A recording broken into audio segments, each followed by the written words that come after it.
Bon, bonjour à toutes et à tous. Vous avez compris déjà une différence avec François Ruffin, nous on met notre écharpe. Mais lui il la porte dans son cœur, donc on lui en veut pas.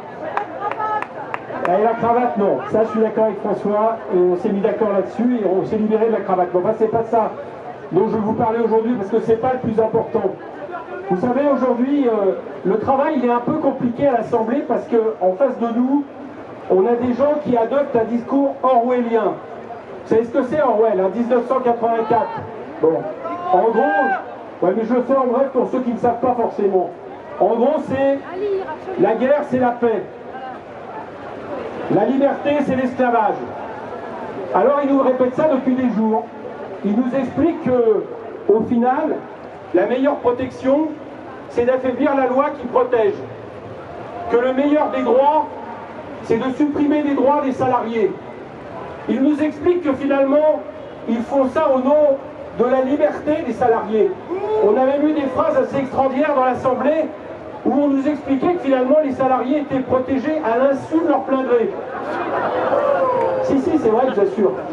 Mais nous, on sait une chose, la liberté, la seule liberté qu'ils proposent, c'est la liberté du renard dans le poulailler. Voilà ce qu'ils mettent en place.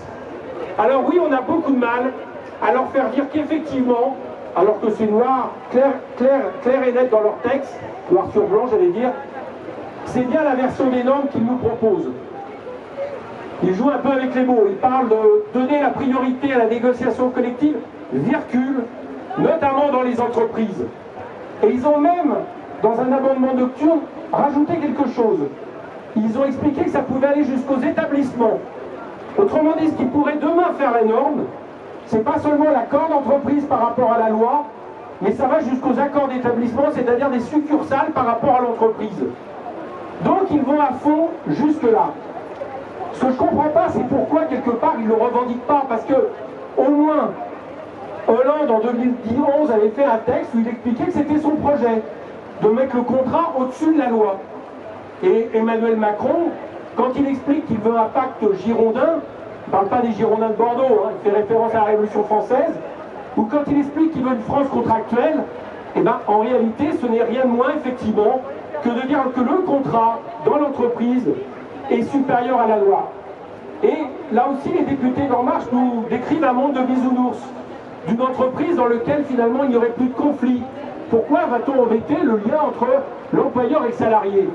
Mais ce que nous leur répondons, c'est que légalement, dans les textes, comme d'ailleurs tout ce qui régit à un moment donné quelqu'un qui a un pouvoir par rapport à quelqu'un d'autre, le contrat entre l'employeur et le salarié, parce que l'un achète la force du travail de l'autre, c'est un lien de subordination. Et que donc si vous ne protégez pas, si vous ne réglez pas, si vous n'encadrez pas ce lien de subordination, eh bien ça s'appelle la loi de la jungle. Voilà ce qu'il nous propose à travers la question de l'inversion des normes. La deuxième chose qu'il faut dire, c'est qu'il ramène au niveau des entreprises les négociations. Mais dans le même temps, ils affaiblissent les droits des salariés dans ces mêmes entreprises. Je vous donne un exemple. Ils expliquent par exemple que c'est désormais la négociation collective dans l'entreprise qui réglera la question de la périodicité et du contenu des négociations obligatoires. Qu'est-ce que ça veut dire? Les négociations obligatoires, c'est quelque chose qui a été prévu par la loi, c'est très détaillé. C'est par exemple les salaires, l'égalité homme-femme dans l'entreprise, les droits d'expression des syndicats, etc. Autrement dit, à partir du moment où vous admettez que c'est l'accord d'entreprise et non plus la loi qui détermine la périodicité et le contenu des négociations obligatoires, ben ça veut dire que tout ça devient aléatoire. Et quand vous ajoutez qu'en plus, ce qu'on appelle les IRP, c'est-à-dire tout ce qui permet la représentativité du personnel est fusionné, je ne vais pas aller loin là-dessus, vous avez entendu parler tout à l'heure, eh bien vous constatez que non seulement ils affaiblissent la loi qui protège, mais ils affaiblissent les salariés dans leur représentativité dans les entreprises jusqu'à éventuellement même se passer des syndicats comme ils le proposent. Voilà ce qu'ils nous donnent. Et donc c'est, une fois de plus, quelque chose qui est en réalité la loi de la jungle totale. Je conclus sur une chose, pour ne pas excéder les 4 minutes. Je conclus sur une chose.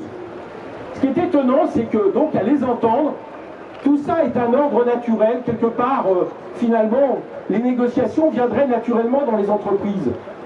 Bien sûr, il y a des entrepreneurs qui sont corrects. Mais d'abord, disons-le, ce que va permettre cette réforme, c'est de pénaliser les entrepreneurs qui sont corrects, parce que c'est un dumping généralisé par le bas. Parce que le capitalisme, c'est pas une morale. Le capitalisme, c'est un système. Et que ce système, c'est celui de la concurrence d'abord basé sur les prix. Et que dès lors que des entreprises, comme par hasard les plus importantes, pourront faire baisser les prix, en faisant un alignement par le bas des acquis sociaux, et bien évidemment tout le monde sera obligé de suivre. On comprend que tout ça est un alignement vers le bas absolument pas vertueux. Et la dernière chose que je voulais dire, vraiment, c'est que donc il nous explique que quelque part tout ça aurait pu provenir, et laissons tranquille, laissons négocier salariés et entrepreneurs. Mais alors dans ces cas-là, il faudra qu'il nous explique pourquoi.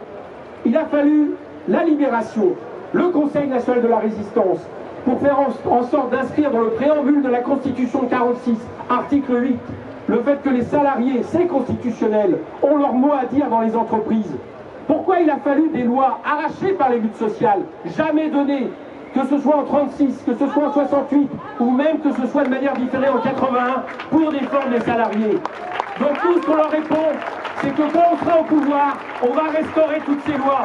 Et c'est la loi qui doit protéger les salariés, parce que nous ne faisons pas confiance au libre marché et à la concurrence généralisée. Merci, on va continuer le combat dans le Parlement, à l'Assemblée, dans la rue.